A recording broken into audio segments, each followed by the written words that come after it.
हम लक्ष्मी चौधरी यहाँ सब गोटे के प्रणाम करे छी। आई हम पुनः एकटा जितिया के गीत गाबो जा रहल छी। गीतक रचनाकार आदरणीय कवि कुमार आशुतोष राजेश जी छथिन। रचना अति उत्तम अछि। अपने सब गोटे से आग्रह जे एक बेर गीत के जरूर सुनी। धन्यवाद। परम पुनीत ई मिथिला हमर, पावन सब हक खान गे माई, पावन सब हक खान।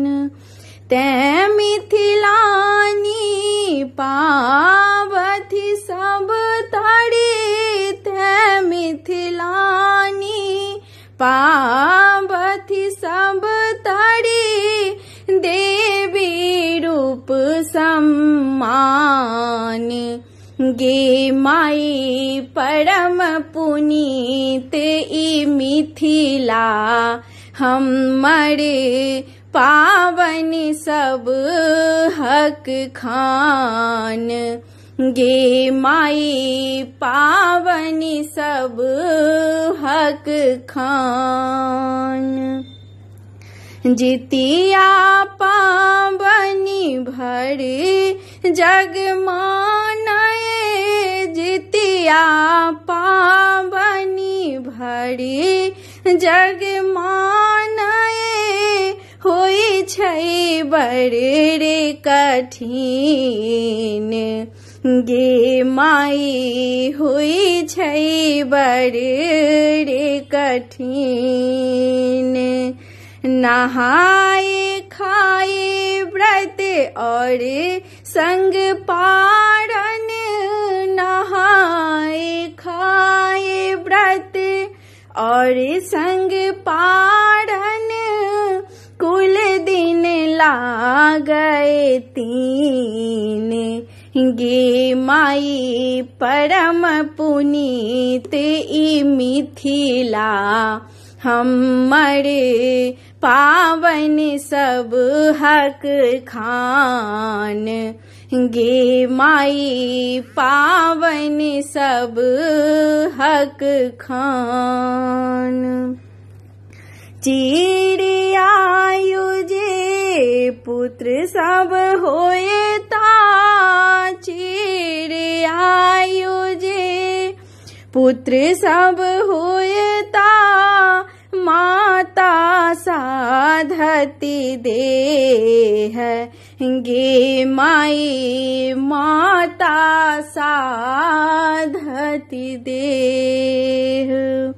माए सूत लाए सब दुख सही का, माए सूत लाए सब दुख सही का, दई छथि निश्चल नेह गे माई, परम पुनीत ई मिथिला हमर, पावन सब हक खान गे माई, पावन सब हक खान।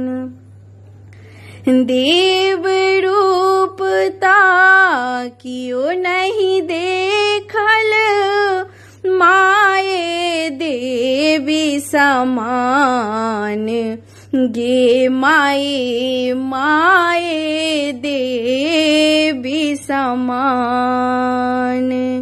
माए चरण में सब सुख भेटाय, माए चरण में सब सुख भेटाय, बूझू स्वर्ग समान गे माई, परम पुनीत ई मिथिला हमर, पावन सब हक खान गे माई, पावन सब हक खान।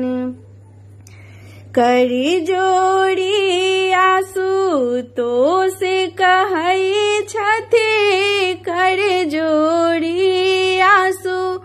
तो से कहई छथि पुत्र सब सुनु संदेश। गे माई पुत्र सब सुनु संदेश।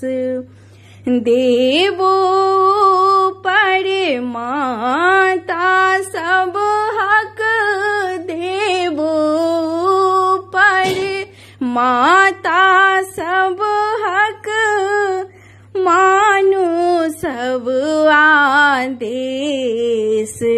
गे माई परम पुनीत ई मिथिला, हमर पावन सब हक खान। गे माई पावन सब हक खान, गे माई पावन सब हक खान।